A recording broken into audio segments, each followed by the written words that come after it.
Hello everyone, मेरा नाम है अंकित मिश्रा और आप देख रहे हैं इंटीग्रेटेड पेस्ट मैनेजमेंट। दोस्तों, ऑनलाइन टीचिंग ओटी में आज का जो वीडियो है ये बहुत ही इंपॉर्टेंट है। Integrated pest management, plant pathology के अंदर ये टॉपिक हर दफ़े आपको एग्जाम में देखने को मिल जाते हैं। दोस्तों, इंटीग्रेटेड पेस्ट मैनेजमेंट का पे वीडियो बनाने के लिए अभी कुछ दिन पहले मेरे पास कुछ कमेंट्स आए थे जिनको कि देख करके लगा और थोड़ा सा मैंने सोचा भी कि क्यों ना इस पे वीडियो बनाया जाए, क्योंकि ग्रेजुएशन के लिए बहुत इंपॉर्टेंट वीडियो है और ग्रेजुएशन के लिए ऑलरेडी वीडियोस आ रहे हैं। तो इसी के साथ मैंने सोचा कि इंटीग्रेटेड पेस्ट मैनेजमेंट के बारे में भी वीडियो बना दिया जाए। दोस्तों, इंटीग्रेटेड पेस्ट मैनेजमेंट जो होता है वो एक तरह की इस तरीके का मैनेजमेंट है, या फिर कह सकते हैं कि इस तरीके का सिस्टम है जिसके अंदर हम प्लांट के अंदर कुछ ऐसे तरीके की चीज़ों को डेवलप करते हैं, या फिर हम कुछ ऐसा मैनेजमेंट बनाते हैं जिससे कि हम अपने प्लांट को डिजीज से बचा सकें। इसमें कुछ बेसिक्स फैक्टर्स होते हैं जो कि हमें चेंज करने होते हैं, जिनके इर्द गिर्द ये पूरा इंटीग्रेटेड पेस्ट मैनेजमेंट काम करता है। उन फैक्टर को अगर आप जान लोगे तो आपको इंटीग्रेटेड पेस्ट मैनेजमेंट समझ में आ जाएगा। कुल मिलाकर के ये जो इंटीग्रेटेड पेस्ट मैनेजमेंट होता है ना, ये बेसिकली काम करता है हमारे प्लांट के डेवलपमेंट के लिए, हमारे प्लांट को डिजीज से बचाने के लिए, हमारे प्लांट को पैथोजन से बचाने के लिए। अब पैथोजन्स आपको पता है कई तरीके के होते हैं, फंजाई होता है, नेक्टर्स होते हैं, और क्या नाम है आपके उनके, वो फंजाई होते हैं, बैक्टीरिया होते हैं, वायरसेस होते हैं, निमेटोड्स होते हैं। तो जो क्या कहते हैं, जो हमारे जो पैथोजन्स हैं वो बहुत सारे, और हर एक पैथोजन जो है उसकी अपनी कुछ कंडीशन है ग्रो करने की, ठीक है ना, उसकी अपनी कुछ कंडीशन है हर पैथोजन की, और हर पैथोजन का अटैक करने का तरीका भी अलग है। तो इंटीग्रेटेड पेस्ट मैनेजमेंट के अंदर हम उसी तरह के अलग अलग तरह के पैथोजन के लिए अलग अलग तरीके का मैनेजमेंट तैयार करते हैं, जो कि किसके अंतर्गत आता है, इंटीग्रेटेड पेस्ट मैनेजमेंट के अंतर्गत आता है। अब इंटीग्रेटेड पेस्ट मैनेजमेंट में हमने आपको 3 फैक्टर्स बताए। सबसे पहले हमें ध्यान में जो रखना होता है वो रखना होता है, एक तो भैया होस्ट, क्या होस्ट, एक हमें होस्ट को बहुत ही ज्यादा ध्यान में रखना होता है। दूसरी चीज जो हमें ध्यान में रखना होता है वो रखना होता है अपनी जो भी प्लांट है उसको ध्यान में रखना होता है, या सॉरी इसमें हम लोग एक चीज को और रख सकते हैं, पैथोजन। प्लांट तो होस्ट ही में आ जाएगा। दूसरी चीज पैथोजन को ध्यान में रखना होता है, और तीसरी चीज जो होती है, जो मोस्ट इंपॉर्टेंट चीज होती है वो होती है इन्वायरमेंट को आपको ध्यान में रखना पड़ता है। तो ये 3 ऐसे कंपोनेंट हैं जिसको कि हम लोग लाते हैं, ला करके जोड़ते हैं आईपीएम में, इंटीग्रेटेड पेस्ट मैनेजमेंट में। अब आप कहोगे कि ऐसे 3 फैक्टर में हम ऐसा क्या चेंज करते हैं जिससे कि ये इंटीग्रेटेड पेस्ट मैनेजमेंट हमारा तैयार होता है। दोस्तों, सारी कहानी यहीं पे छुपी हुई है। तो इंटीग्रेटेड पेस्ट मैनेजमेंट को जानने के पहले सबसे पहले आपको क्या जानना है कि हमारे, मतलब अभी तो मैं नहीं जानना है, आप सब कुछ जानते ही हो इतना, होस्ट किस तरीके का है, होस्ट किस तरीके का है, कौन से सीजन में वो ग्रो कर रहा है, इन्वायरमेंट एक फैक्टर बना, और कौन सा पैथोजन उस पर सबसे ज्यादा अटैक कर रहा है, दैट्स अ पैथोजन। तो ये तीनों चीज को आप जब जान लोगे तभी आप आईपीएम को अप्लाई कर सकते हो, इंटीग्रेटेड पेस्ट मैनेजमेंट को अप्लाई कर सकते हो। इतनी बातों को आपको पैसों से पहली चीज ध्यान में रखना है। अब आपको पता है कि अगर मान लो कि आपकी कोई प्लांट डेब्रिस है, सपोज दैट आपने कोई एक फसल लगाई थी और उसमें ऑलरेडी कोई फंगस लग गया था, कोई भी फंजाई उसमें उसको इन्फेक्ट कर दी थी। आपने जब उस क्रॉप को या फिर उस चीज को आपने हटाया तो उसके कुछ पार्ट क्या हो गए, खेत में गिरे के गिरे रह गए। जब उस फील्ड में आप दोबारा खेती करोगे, मैं एग्जांपल के तौर बता रहा हूं, जब आप उस खेत में दोबारा खेती करोगे तो सॉयल बॉर्न के थ्रू वो पैथोजन नए उगने वाले प्लांट के अंदर क्या होगा, चला जाएगा, और जैसे ही वो नए प्लांट में जाकर के लगेगा फिर से वो दोबारा उस प्लांट को क्या कर देगा, इन्फेक्ट कर देगा। समझ रहे मेरी बात? इसके लिए आप क्या करना चाहिए, इसके लिए सबसे पहले हमें उस जो प्लांट की जो डेब्रिस हैं उनको बहुत ही अच्छी तरीके से निकालना चाहिए। अगर आप समर्थ नहीं हो रहे हो तो सॉयल के अंदर कुछ ऐसे केमिकल आप कंपोस्ट ऐसा यूज करो, कुछ ऐसा केमिकल यूज करो जिससे कि वो सारे के सारे फंजाई या जो भी स्पोर्स वगैरह हैं वो डेड हो जाएं। ठीक है, अच्छी तरीके से जो मिट्टी है उसकी लेयरिंग करो, ठीक है, बार बार उसकी लेयरिंग करो, तो ये फ्यूमिगेशन करो। तो ऐसे बहुत सारी टेक्निक होंगी जिसका कि हम लोग इस्तेमाल करेंगे। सबसे पहले हमें उस पैथोजन को वहां से हटाना है। अब जिस भी टेक्निक का इस्तेमाल हम करते हैं, फिर वो चाहे कोई केमिकल हो, चाहे वो कोई फिजिकल हो, चाहे वो कोई मैकेनिकल हो, चाहे वो कोई इन्वायरमेंटल हो, ठीक है ना। क्रॉप रोटेशन एक चीज आती है ना, कि मतलब हम लोग एक सही समय पे एक सही पौधा उगाएं, मतलब कि पैथोजन को मात दे दें, पैथोजन जिस कंडीशन में ज्यादा हो उसे थोड़ा सा हट करके खेती करें, ठीक है। तो इस तरीके का चीज आप अप्लाई करते हो, किस लिए, अपने प्लांट को, अपने होस्ट किसके लिए, पैथोजन के लिए, अपने प्लांट को बचाने के लिए। यही चीज किसके अंतर्गत आता है, यही सारी टेक्निक अंतर्गत आती है इंटीग्रेटेड पेस्ट मैनेजमेंट के लिए। लेकिन उसके लिए आपको पता होना चाहिए ना कि भाई पैथोजन आपका किस नेचर का है, सॉयल बॉर्न है, मिट्टी के थ्रू फैल रहा है, एयर बॉर्न है, हवा के थ्रू फैल रहा है, या फिर वाटर बॉर्न है, वाटर के थ्रू फैल रहा है। तो इसके लिए आपको पैथोजन का नेचर जानना जरूरी होता है।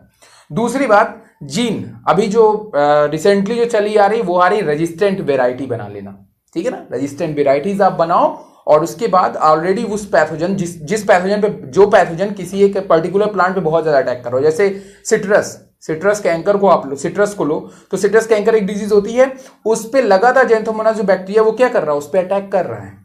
तो आपको ध्यान में ये रखना है कि भाई हमें उसके अंदर कुछ ऐसा चीज डेवलप करो जिससे कि वो उस तरीके से उसके ऊपर अटैक ना कर पाए। दूसरी बात, कई चीजें, कई पॉइंट है, तो मैं पॉइंट वाइज एक एक करके आपको समझाऊंगा और आप एक एक चीज को अच्छी तरीके से देखोगे तो समझ में आएगा। सबसे पहले जो आता है आईपीएम के अंतर्गत वो आता है management of host. Management of host, management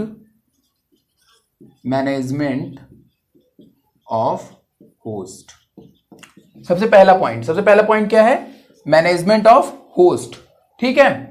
अब मैनेजमेंट ऑफ होस्ट के अंदर भी कई पॉइंट हैं, जैसे कि जो सबसे इंपॉर्टेंट पॉइंट है वो है इंप्रूव प्लांट कंडीशन, या फिर वीगर आप लिख सकते हो, प्लांट कंडीशंस, ठीक है। इंडक्शन ऑफ डिजीज रेजिस्टेंट, दूसरा डिजीज रेजिस्टेंट प्लांट बनाना, ठीक है, डिजीज रेजिस्टेंट।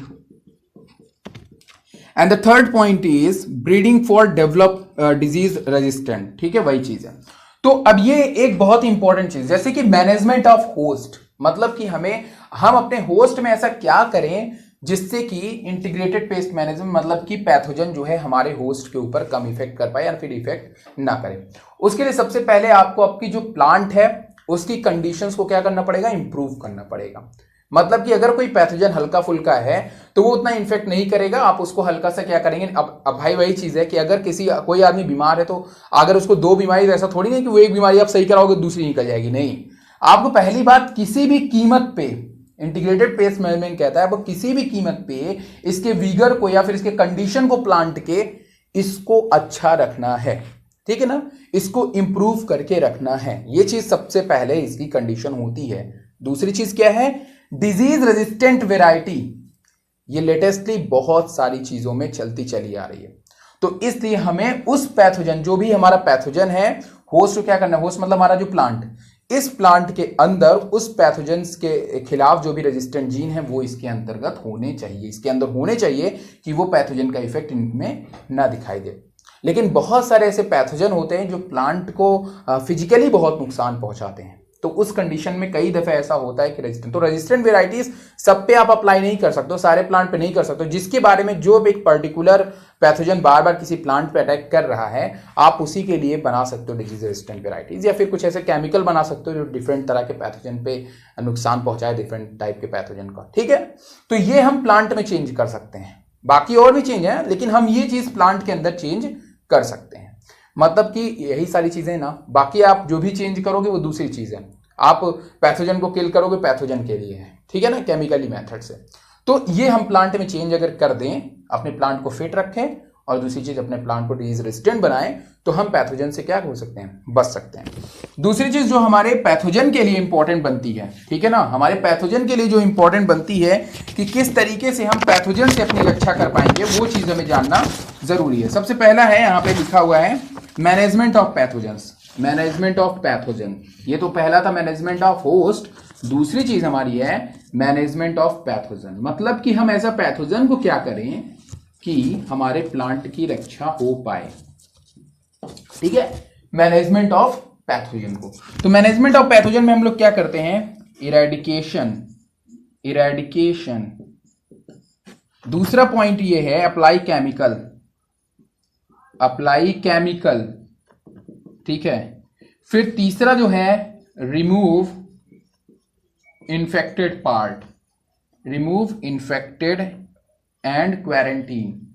मैंने शॉर्ट में लिखा हुआ है, मैं आपको अभी पूरा समझा रहा हूं कि क्या चीजें होती हैं। देखो मैंने कुछ पॉइंट्स लिखे, पहला इरेडिकेशन लिखा, मतलब अगर आपका जो भी पैथोजन है, अगर आपको दिख रहा है कहीं पे पैथोजन प्लांट पे, तो आप उसको पूरी तरह से क्या कर दो, वहां से रिमूव कर दो, हटा दो, जो भी दिख रहा है आपको उसको आप क्या कर दो, वहां से हटा दो या फिर रिडक्शन कर दो। अगर आप पूरा नहीं हटा पा रहे हो, पूरा प्लांट को खतरा है कि भाई आप अगर पूरी चीज हटा दोगे तो फिर प्लांट को भी बहुत नुकसान पहुंचेगा मेजर, तो आप उसको कम कर दो, इरेडिकेशन कर दो, ठीक है, किल कर दो किसी भी चीज को। दूसरी चीज है अप्लाई केमिकल। जस्ट आप chemical is the best method. Chemical जो होता है वो बहुत ही अच्छा मेथड होता है, लेकिन कई बार ऐसा होता है कि जो हमारा प्लांट होता है, कई ऐसे प्लांट पार्ट्स होते हैं जो हमारे लिए बहुत यूजफुल होते हैं, ह्यूमन के लिए बहुत यूजफुल होते हैं, है ना, होते हैं, तो आप उसमें केमिकल यूज नहीं कर सकते, क्योंकि अगर आप उसमें केमिकल यूज करोगे तो क्या होगा, उसमें केमिकल यूज करने से ह्यूमन के लिए खतरा बन जाएगा कि नहीं बन जाएगा। तो हमें यह भी चीज ध्यान में रखना है कि जहां पे केमिकल यूज हो रहा है केमिकल, जहां पे इरेडिकेशन है इरेडिकेशन, मतलब अगर आप डायरेक्टली आपको दिख रहा है तो आप निकाल लो, लेकिन अगर आप नहीं निकाल पा रहे हो तो आप जो है केमिकल को अप्लाई करो। और जब आप केमिकल से भी बात ना बने तो रिमूव कर दो इन्फेक्टेड पार्ट को। सबसे खतरनाक चीज होती है इन्फेक्टेड पार्ट। रीजन है क्योंकि इस इन्फेक्टेड पार्ट में हमारे पैथोजन मौजूद होते हैं। इसी इन्फेक्टेड पार्ट में जो चीज सड़ गल रहा है उसमें क्या होगा, पैथोजन होगा ना। तो इस इन्फेक्टेड पार्ट के अंदर पैथोजन मौजूद होते हैं। तो आपको सबसे पहले काम ये करना है इन्फेक्टेड पार्ट को हटाना। और ध्यान एक चीज का और जो लोग बहुत नहीं ध्यान रखते, उस इन्फेक्टेड पार्ट को आपको ऐसे इधर उधर कहीं नहीं फेंकना है, उसको प्रॉपर तरीके से लेना है, उसका एक प्रॉपर सोल्यूशन लेना है, उसको जलाना है, फेंकना है, क्या करना है ये आपकी मर्जी, लेकिन उसके पहले उसको प्रॉपर फिक्स करना पड़ेगा आपको इस चीज को। उसके बाद क्वारंटीन, प्लांट को क्वारंटीन, जो ये प्लांट अगर एक प्लांट इन्फेक्टेड है ना, ये प्लांट इन्फेक्टेड है, आप उसको क्वारंटीन कर दो। उसके अगल बगल कोई प्लांट मत लगाओ, उसके अगल बगल एयर का ध्यान रखो और उसको पूरी तरह से स्टॉप कर दो। और मैं कहता हूं आपसे सिंपली सी बात है, अगर बहुत ज्यादा नुकसान ना हो, कोई बड़ा प्लांट ना हो, छोटा प्लांट हो, तो आप उस प्लांट को उखाड़ करके फेंक दो। सिंपली सा रीजन है ये। क्वारंटीन को आपको करना है भाई, ठीक है ना। क्वारंटीन अभी जानी रहो, इस समय सिचुएशन भी चले क्वारंटीन, तो ये सारी चीजों को ध्यान में आपको रखना पड़ेगा मैनेजमेंट ऑफ पैथोजन के लिए। पैथोजन में आप क्या क्या चेंजेस कर सकते हो, केमिकल अप्लाई कर सकते हो, फिजिकली अप्लाई कर सकते हो, आप पैथोजन के साथ कुछ भी करो, कोई रिएक्ट नहीं कर दो, जैसे ही मार सकते हो मार दो उसको, ठीक है। फिर उसके management of environment big reason होता है। मैनेजमेंट ऑफ इन्वायरमेंट एक बहुत बड़ा रीजन होता है। देखो मैनेजमेंट ऑफ इन्वायरमेंट में कई चीजें, मैं इसको थोड़ा सा इरेज करता हूं फिर आपको बताता हूं। देखो मैनेजमेंट ऑफ इन्वायरमेंट, तीन रीजन है हमारे। Management of environment, management of environment. अब मैनेजमेंट ऑफ इन्वायरमेंट के अंदर आपको पता है क्रॉप रोटेशन एक बहुत बड़ी चीज होती है, राइट। क्रॉप रोटेशन करो भाई, बार बार ऐसे सिचुएशन में, ऐसे सीजन में प्लांट को ना ग्रो कराओ जहां जिस समय जो है हमारे बैक्टीरिया फंगस बहुत ही ज्यादा आ रहे हैं, या फिर उसके पहले आप क्या कर लो, एक प्रॉपर जो है अपनी पहले तैयार कर लो, बीड वगैरह जो वहां की है, जो भी खेत है आपका, पहले उसको तैयार कर लो अच्छी तरह से, उसको पूरी तरीके से स्टेरलाइज कर लो। आप जब निश्चित हो जाओ तभी आप खेती करो। तो इसके अंतर्गत भी कई चीजें, क्रॉप मैनेजमेंट आता है, ठीक है। दूसरी बात सॉइल मैनेजमेंट, मतलब आपको सॉइल का ध्यान रखना है, किस सिचुएशंस में कौन सा पैथोजन आता है, आपको उसके लिए पर्टिकुलर एक चीज इस्तेमाल में लानी पड़ेगी। वाटर मैनेजमेंट को ध्यान में रखना है, खेतों में ज्यादा पानी नहीं इकट्ठे होने देना, आपको ये सारी चीजें बहुत ध्यान रखनी है, क्योंकि बहुत सारे ऐसे पैथोजन्स होते हैं जो कि अलग अलग एटमॉस्फेयर में ग्रो करते हैं, कभी कभी जो ज्यादा पानी में, कभी कभी ज्यादा कम पानी में। तो इस तरीके से आपको ये सारी चीजें ध्यान देना है एनवायरमेंटल फैक्टर के अंतर्गत। तो तीन तरीके से हम लोग प्लांट को बेसिकली इंटीग्रेटेड पेस्ट मैनेजमेंट काम करता है। आप सबसे पहला काम कर सकते हो होस्ट में, ठीक है, होस्ट में चेंज करके। दूसरा काम आप कर सकते हो पैथोजन में चेंज करके। तीसरा काम आप कर सकते हो इन्वायरमेंट में चेंज करके। अगर आप इतनी चीजें अप्लाई करोगे तो इंटीग्रेटेड पेस्ट मैनेजमेंट बहुत ही अच्छी तरह से रन करता है। दोस्तों इंटीग्रेटेड पेस्ट मैनेजमेंट में इन सारी चीजों के जानने के बाद अब जो आता है वो आता है एनुअल प्लांट और पेरेनियल प्लांट जो भी हमारे हैं, तो इनमें ये किस तरीके से इंटीग्रेटेड पेस्ट मैनेजमेंट काम करता है एनुअल क्रॉप के अंदर और पेरेनियल क्रॉप के अंदर, वो हम लोग अब जानेंगे। तो सबसे पहले हम लोग, मैं इसको इरेज करूंगा और उसके बाद मैं आपको बताता हूं कि ये एनुअल क्रॉप में कैसे काम करता है और पेरेनियल क्रॉप में किस तरीके से, क्रॉप में किस तरीके से काम में। तो अब हम लोग यहाँ पे क्या देख रहे हैं, यहाँ पे जैसा कि मैंने आपको कहा कि सबसे पहले हमने अभी क्या देखा था, अभी हमने देखा था किस तरीके से इंटीग्रेटेड पेस्ट मैनेजमेंट तीन तरीके से काम में आता है। अब उसके बाद हम यहाँ पे एनुअल क्रॉप और पेरेनियल क्रॉप के अंदर देखेंगे कि किस तरीके से हम जो है अपने प्लांट को बचा सकते हैं, क्या क्या चीजें, कंडीशंस हम लोग अप्लाई कर सकते हैं, कौन कौन सी चीजें करके हम लोग प्लांट बचा सकते हैं और कौन कौन से प्लांट पे, ये स्पेसिफिक प्लांट पे भी होते हैं थोड़ा सा, तो हमें ये भी ध्यान में रखना है। सबसे पहले हम लोग अगर बात करें एनुअल क्रॉप को लेके, किसके बारे में, एनुअल क्रॉप को लेके, तो एनुअल क्रॉप में हम लोग क्या देखते हैं, सबसे पहली चीज है हमारा लेट ब्लाइट, ठीक है ना। लेट ब्लाइट ऑफ पोटैटो का आपने बहुत नाम सुना है, तो फंगस डिजीज पे भी हम इसको अप्लाई करते हैं एनुअल क्रॉप को।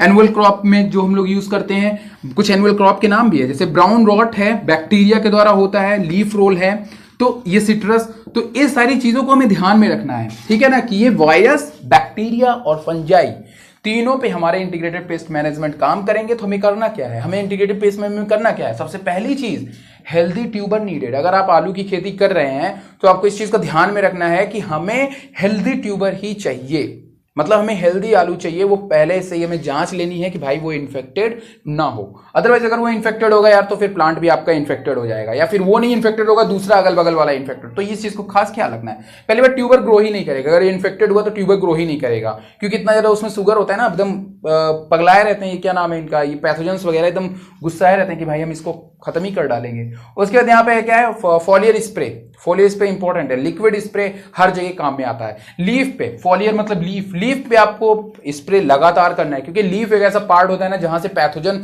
सबसे ज्यादा एंटर करता है। दुश्मन की सबसे ज्यादा एंट्री यहीं से होती है। रीजन स्टोमेटा है भाई, ओपनिंग मिलनी चाहिए। देखो पैथोजन को ओपनिंग मिलनी चाहिए। सबसे ज्यादा नुकसान जो होता है वो लीफ को हुआ रहता है। आसपास कोई जानवर जा रहा है वो भी लीफ को नुकसान पहुंचा करके निकल जाता है, तो जहां पे कटा फटा होता है वो वहां से पैथोजन लग सकता है। तो फॉलियर स्प्रे जरूरी है। लिक्विड का स्प्रे आपको हमेशा करना है, मशीन वगैरह आती है उनके थ्रू करना है। अब जो एग्रीकल्चर से लोग जुड़े उनको पता होगा। क्रॉप रोटेशन बहुत जरूरी है। क्रॉप रोटेशन बार बार मैं इस चीज को ले रहा हूं और इस पर मैं कभी फिर से वीडियो बनाऊंगा भी क्रॉप रोटेशन के बारे में, इंपॉर्टेंट टॉपिक है। एनसीईआरटी की बुक 12th की बुक में ये चीजें दी हुई है, तो अगर किसी को नहीं आ रहा तो भाई एक बार आप देख लेना। क्रॉप रोटेशन ये जरूरी होता है दोस्तों, क्योंकि अगर क्रॉप रोटेशन नहीं होगा ना आज के टाइम पे तो कोई भी पैथोजन के लिए ईजी हो जाता है। जैसे कि मान लो कि अगर आपको पता है कि दुश्मन इस जगह पे इस टाइम पे आता है तो आप उसको भून डालोगे, ठीक है, मतलब उसको खत्म कर डालोगे। लेकिन अगर दुश्मन चालाक हुआ और वो अपने आप की टाइमिंग को क्या कर दे, चेंज कर दे, तो आप पे मुश्किल हो जाएगी, राइट? समझ रहे हो मेरी बात के लिए? तो यहाँ पे भी ये चीज अब हम लोग देखेंगे। पेरेनियल, पेरेनियल में हम लोग क्या काम कर रहे हैं, पेरेनियल के अंतर्गत हम कौन कौन सी चीजों को लेते हैं? तो पीच प्लांट को लेते हैं, एप्पल प्लांट को लेते हैं और साथ में पी प्लांट को लेते हैं। ये पेरेनियल प्लांट्स होते हैं, इन पे हम लोग ये सारे फॉर्मूले अप्लाई करते हैं। जैसे फ्यूमिगेशन है, धुएं के थ्रू, धुआं जो होता है उसके थ्रू हम लोग जो होता है प्लांट को, जैसे कि यहाँ पे स्प्रे करते हैं ना, वैसे वहां पे हर तरफ से जो है वो क्या करते हैं, धुएं को फैला देते हैं, जिससे काफी पैथोजन जो होते हैं वो उनको नुकसान पहुंच जाता है। तो फ्यूमिगेशन करके हम किल कर सकते हैं, इरेडिकेट कर सकते हैं। Save from old infected plant, बहुत इंपॉर्टेंट। बहुत लोग होते हैं ना, एकदम बगल में कोई प्लांट है तो उसको ऐसे कैंची से काटा, रनिंग करते हैं ना, तो कैंची से काटा, कैंची से काटे बाद फिर दूसरे प्लांट हो गए काटने लगे कैंची से। अब उससे क्या होता है कि पहले आपने किसी इन्फेक्टेड प्लांट को काटा, फिर आपके दूसरे इन्फेक्टेड प्लांट को काट दिया उसी से, मतलब दूसरे अच्छे प्लांट को काट दिया। तो जो इन्फेक्शन, जो चीज वहां पे नहीं जानी चाहिए थी वो भी चीज वहां पे क्या हो गई, चली गई। तब आपके लिए प्रॉब्लम हो गई ना, मतलब कि आपका जो अच्छा प्लांट था वो भी खतरे में आ गया। दूसरी बात, बगल में ना रखो इन्फेक्टेड प्लांट की, बगल में प्लांट ना हो, या फिर अगर जब भी आप प्लांट लगाते हो तो थोड़ी सी दूर पे उसको लगाओ। रीजन है ना भाई, मान लो कि पानी बरसा, ड्रॉप लीफ पे पड़ी, वो ड्रॉप छिटक करके दूसरे प्लांट पे चली गई, पैथोजन एक प्लांट से दूसरे प्लांट में फैल गया। तो ये कंडीशन यहां पे होती है, इसलिए safe from old infected plant.